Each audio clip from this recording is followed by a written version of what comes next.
Guys, जब से market में iPad 11th जेन आया है तब से एक कंफ्यूजन और ज्यादा बढ़ गया है लोगों के लिए कि हमें iPad 10 जनरेशन लेना चाहिए या फिर iPad 11 जेन के साथ जाना चाहिए। क्योंकि इससे पहले हमने एक वीडियो बनाई थी विच iPad यू शुड बाय इन 2025 और उस पर आप लोगों के काफी ज्यादा क्वेश्चंस आए कि अगर मैं एक स्टूडेंट हूं तो मुझे कौन सा iPad लेना चाहिए, या फिर अगर मैं कंटेंट क्रिएशन की तरफ भी जाऊं या वीडियो एडिटिंग करूं, फोटो एडिटिंग करूं, तो उस केस में क्या मुझे iPad 11 लेना चाहिए या 10 लेना चाहिए या फिर मुझे iPad M सीरीज की तरफ जाना चाहिए। बट आज की इस वीडियो में मैं आपको सिर्फ एक सिंपल जवाब दे देता हूं, iPad 10th generation is the best for you if you are the student और if you are trying to do some content creation work. iPad 11 क्यों ज्यादा अच्छा नहीं है? हल्के फुल्के चेंज करने की वजह से आपका दिमाग मैनिपुलेट हो रहा है। और अगर आप स्टिल ये सोच रहे हो कि मुझे कौन सा iPad लेना चाहिए as a student, as a creator और एज अ प्रोफेशनल, सारी चीजें इस वीडियो में क्लियर करूंगा। बट उससे पहले अगर आप मेरे चैनल पर पहली बार आए तो प्लीज चैनल को सब्सक्राइब कर देगा, वीडियो अच्छी लगे तो लाइक कर देना। और अगर आप iPad 10 जनरेशन खरीदना चाहते हो सेकंड हैंड या फिर नया वाला, तो मैंने लिंक डिस्क्रिप्शन में दे दिया है, वहां से जाके आप कुछ भी खरीदोगे, मुझे सपोर्ट करोगे। फटाफट से स्टार्ट करते हैं। वीडियो को स्टार्ट करने से पहले आपको एक छोटा सा कॉन्टेक्स्ट दे दूं। मेरे पास iPad 9 जनरेशन था, मैंने अपना पूरा का पूरा YouTube चैनल उस 9 जेन से करा था कि as a full time content creation अगर 9 जेन पे हो सकता है तो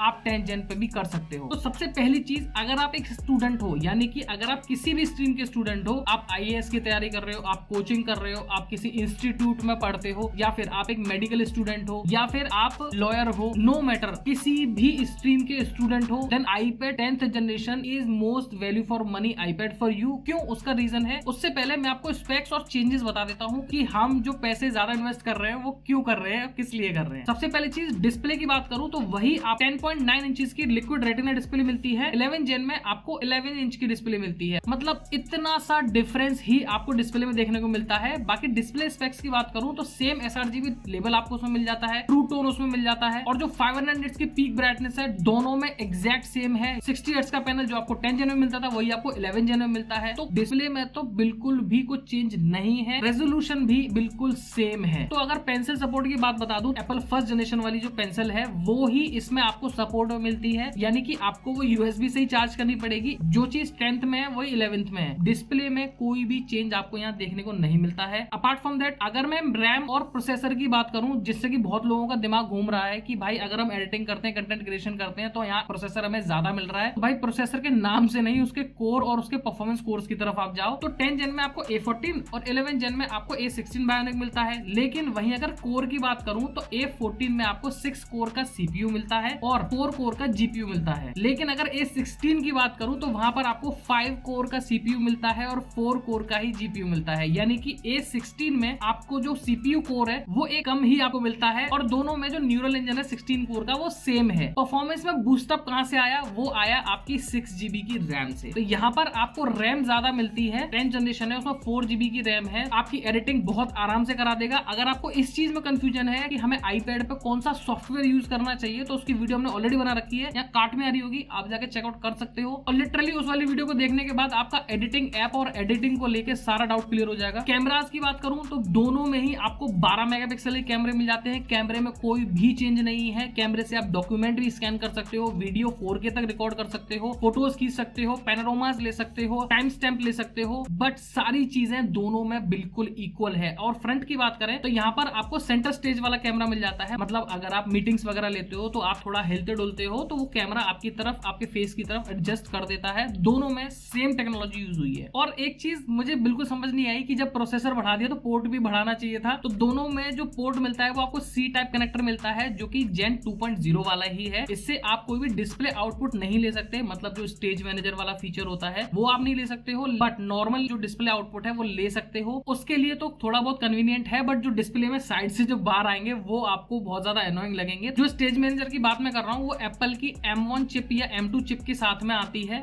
वो ज्यादा बेटर लगती है। मतलब उसको ऐसा लगता है कि हम बिल्कुल एक मैक PC चला रहे हैं। दोनों में ही आपको फिंगरप्रिंट सेंसर मिल जाता है, दोनों में ही Wi-Fi 6 मिलता है। और ब्लूटूथ की बात करूं तो 11 जेन में आपको ब्लूटूथ 5.3 मिलता है और 10 जेन में आपको ब्लूटूथ 5.2 मिलता है, मतलब 0.01 का फर्क है। हाँ, USB हब आपके दोनों ही स्टेशन में लग सकते हैं। और सबसे बड़ा जो मेजर चेंज है यहाँ पर आपकी स्टोरेज को लेकर है। 10 जेन में आपको 64 GB मिलती है और आपको 11 जेन में 128 GB मिलती है। सबसे बड़ा कंफ्यूजन ना इसी बात का है कि हम iPad 11 बेस 128 GB वाला लें या फिर iPad 10 जनरेशन बेस 64GB वाला लें। तो देखो मैं हर किसी को ये चीज रिकमेंड करता हूं कि जो भी आप iPad ले रहे हो हमेशा उसका बेस वेरिएंट ही लो, और अपनी जो भी स्टोरेज आपको एक्सटेंड करनी है वो आप एसेसरीज के थ्रू करो, क्योंकि अगर आप एप्पल में ही स्टोरेज एक्सटेंड की बात सोचोगे ना तो बहुत ज्यादा एक्सपेंसिव आपके लिए रहेगा। तो 64GB is very very enough for the documents और फॉर द फोटोज। और अगर स्टूडेंट्स के दिमाग में ये रहता है ना कि भाई 64GB इनफ रहेगी या नहीं रहेगी, तो भाई ऐप का जो क्लाउड बेस होता है ना वहां पर आपकी सारी केबीज में फाइल जनरेट होती हैं। और अगर कंटेंट क्रिएशन वाली बात बता दूं तो जितने भी आपके बड़े प्रोजेक्ट्स होंगे वो 64GB is very enough for you. और अगर इनफ नहीं रहता है तो आपको iCloud 5GB का एक्स्ट्रा भी मिलता है। फिर भी अगर आपको लगता है कि नहीं मैं तो बहुत सारा काम बहुत ज्यादा हैवी लोड के साथ काम करूंगा, तो उसके लिए आप स्टोरेज एक्सपेंशन ले सकते हो, जैसे कि OTG में आप कोई भी पेन ड्राइव लगा सकते हो 128GB की या 512GB की,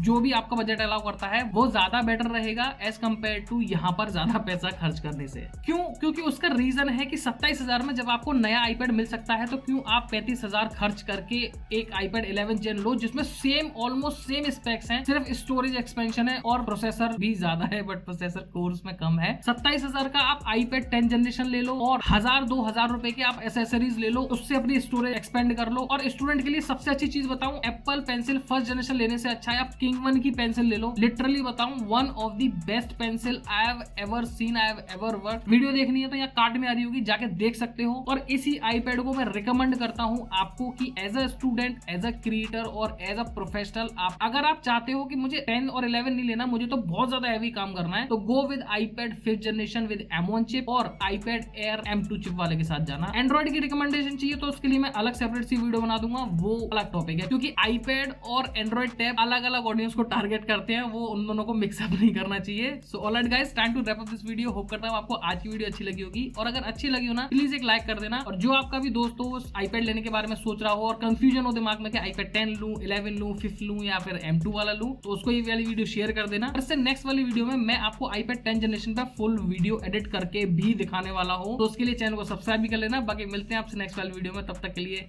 जय श्री राम।